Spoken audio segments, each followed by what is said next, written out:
Hey guys, I have a very tragic update regarding the beauty influencer who went missing this past week. I shared a video about her disappearance yesterday. Influencer Stephanie Pieper has reportedly been found deceased. She was only 31 years old and she was found in a remote Slovenian forest.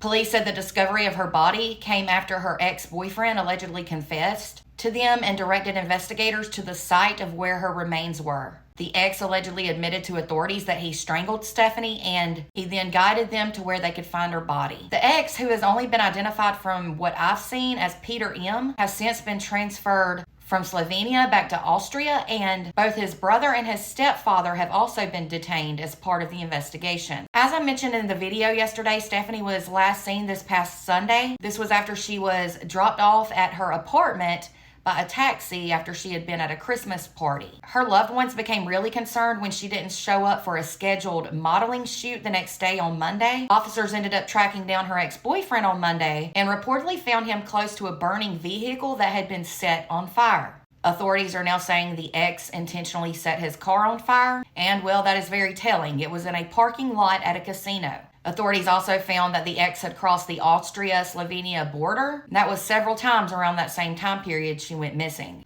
The ex, Peter, is described locally as a part-time security guard and unsuccessful poker player. When authorities checked Stephanie's apartment, her dog was found inside alone and her phone had been turned off. According to reports, the photographer who was supposed to be working with her that next day on Monday with that photo shoot became worried when she didn't show and wouldn't answer his phone calls, and he couldn't reach her, so he went to her apartment building and unexpectedly encountered her ex-boyfriend, Peter M., there. It was said the ex-boyfriend let the photographer inside, but the photographer was worried enough to where he immediately alerted police to what was going on. Officers reportedly arrived to the scene very quickly and then discovered that Stephanie's phone had been discarded in nearby bushes. While they were canvassing that area, neighbors reportedly told police that they had heard loud noises coming from her apartment the same morning she disappeared. Stephanie had also sent some chilling messages to a friend around that time saying that there was a creep in her stairwell and she hinted that she was being stalked. Those were the last words anyone would ever hear from her. This is so sad and senseless. My prayers go out to all of her loved ones. I had a bad feeling about this case from the get-go, but I was truly hoping I was wrong and that she would be found alive. For more true crime, be sure to follow and subscribe if you're on YouTube.